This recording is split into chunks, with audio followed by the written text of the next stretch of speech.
how to respond when they ask about a career gap. Is a career gap a problem? Let's talk about it. Stay tuned.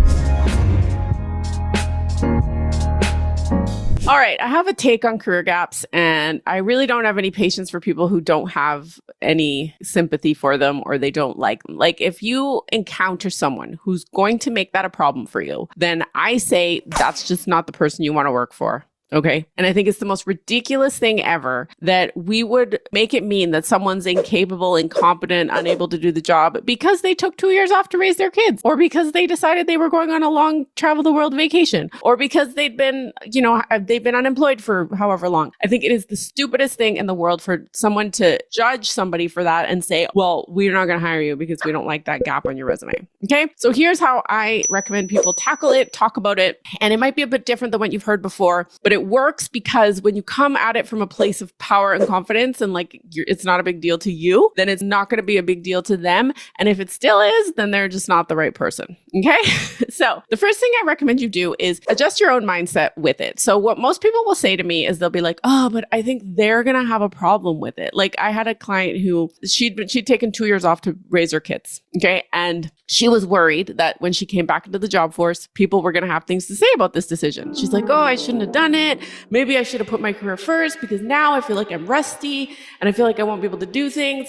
And I'm like, but that's BS. So really, her own mindset around it was creating hesitant energy. So if she's going to talk to someone about it, she's going to show up hesitantly. And watch my video on the mindset tool that helps you get job offers. We'll link that in the video notes because that'll show you how your mindset actually affects the result you're going to get. First of all, your mindset has to be solid about it. So we adjusted her mindset to say, yes, you took 2 years off to raise your kids. That's time you'll never get back. You're so happy you did it. You're grateful you got to do it. And it was really awesome. But now you're actually really stoked to get back to work and, start tackling real problems for a change because you managed your household for 2 years and you did all that work, but you actually really crave that challenge. And that's really exciting for you. And you can't wait to get into it, right? Instead of what she had before, which was like, oh, I think they're going to think I'm rusty. Maybe I've forgotten things. Maybe I'm not as good at my job anymore because I took 2 years off.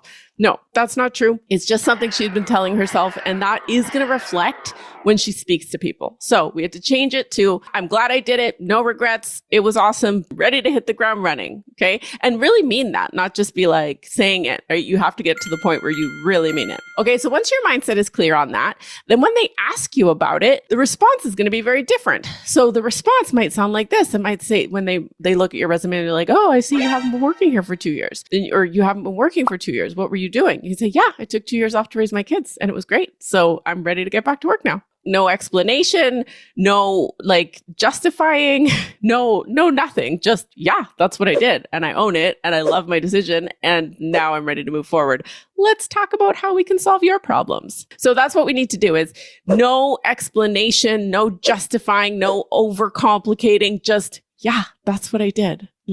Own it. Because when you own your decisions, people will realize that you are somebody who is worth having. They're worth having around, right? You're not tentatively being like, oh, I shouldn't have done that. I guess I did take too much time. Oh, will you still accept me? That is the narrative of a victim, of somebody who's timid and afraid and thinking that that's going to impact the rest of their career. No. Okay, we do not have to play that game. We do not have to go that way. What I was saying is somebody judging you for a career gap is basically saying you sat down for a couple of hours to watch a movie and they are wondering if you're going to be able to walk again. Or you haven't ridden a bike in a couple of years and they're saying, oh, I wonder if they're going to remember how to ride. I don't know if I want to go bike riding with them. It's yeah, they're going to get up to speed again and then they're going to be going just like they were before, right? Because our brain, it evolves and it remembers, right? You can't forget how to ride a bike. You can't forget how to walk. You can't forget how to do your job and problem solve, right? You only get better. And remember, it'll take anybody a little bit of time to get up to speed in a new role. So even if they have 15 years experience in a new role, they're still going to have to take time to get up to speed. They're going to have to learn the company processes, the people, how things work. They're going to have to do all that stuff anyway. So that'll be no different from you coming back from however many years you took off. And I honestly don't care how long it was. I don't care if it was a month. I don't care if it was 5 years. whatever, right? It's like saying, if I took 5 years to go travel the world and then I came back and I decided I wanted to coach again and take on clients, would you think, oh, I don't know if she's going to be able to coach. I mean, she's been gone for 5 years. Or would you think, oh, wow, she's had a wonderful, rich life experience. She probably has even more to offer now, right? So it's like, we get to decide what people think about us before they get a chance to think it. Okay. And when you think it first, you increase the chances that then they will think it. So what you want to make sure you do is get really solid around your career gap. Okay. You own it. You own that decision. And if it's for unemployment for some reason and you wish you didn't have it because you wanted to be employed, you can reframe that too, right? So a lot of people have that stigma around being unemployed and like, oh, I've been unemployed for 2 years. Like, that's going to look really bad. People are going to think that I'm not capable. They're going to wonder why I couldn't find work. And it's like, no, you get to reframe that. You get to say, yep, I've been working on these things for this time. And like, you could talk about if you've been upskilling or if you've been doing other things or like just how you've been living your life, right? Because you're still living your life, right? And so that's where your responsibility comes in to bring it and to live your life in a way that you feel proud of throughout the time that you're transitioning or throughout the time that you are looking for work. I have some clients who have been taking on freelance work, taking on freelance clients, and they've been working. I think it's a mistake to say, I haven't been working, because you always are working, even if that means you're looking for a job, if that means you're networking. I had one client who took the time off to take care of her sick elderly mother, and she had cancer and she had to be taking her to the doctor and doing all these cancer treatments. And she goes, yeah, but it's just I haven't been working for the last 2 years. I'm like, are you kidding? You've been a full-time caregiver.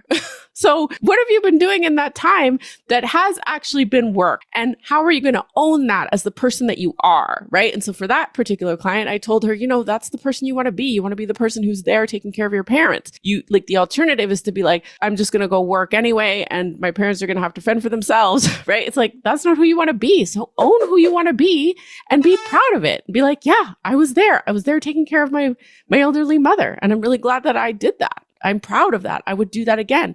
And now I'm ready to help you with this problem. No more shame about career gaps. That is stupid. You want to reframe them in a way where you own it, you feel good about it, and then you can talk about it like it's not a big deal, okay? Because it really isn't. We need them in our life. It's kind of also ridiculous to say that we would be working for however many years until we retire, back to back to back to back, never taking a break. That is the most ridiculous thing ever. Of course, we need to take breaks. And it could be for a good reason or for a reason that you wish didn't happen. Either way, you chose what you chose, right? So if you chose to take care of your sick elderly parent, then that was a choice you made.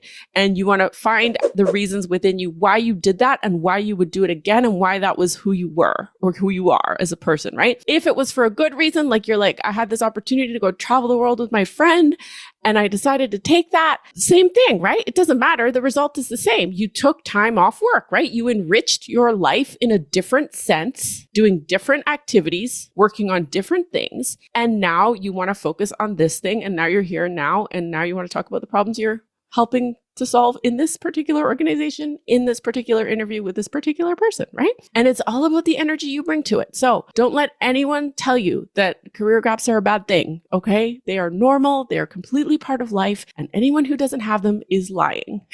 All right, that's what I got for you. Little sassy today. Give me a thumbs up if you liked the video. Give me a thumbs down if you hated it. Leave me a comment, subscribe to the channel, and sign up for my 3-day training because in there, it's completely free. It's like the first module of my paid program for free. And I kind of give you the A to Z on what you need to do to get to that next level in your career, whether that's getting to your first 6-figure job or whether that's doubling your salary, whatever big jump you want to make next. I want to help you do it. I have the tools for you. So sign up, get on the list, and let's get going. Let's make some magic happen. Don't stop moving. Can you hear the music? You just got me coming around, around. There's no place if you cannot see it. You have got to go around, around, around.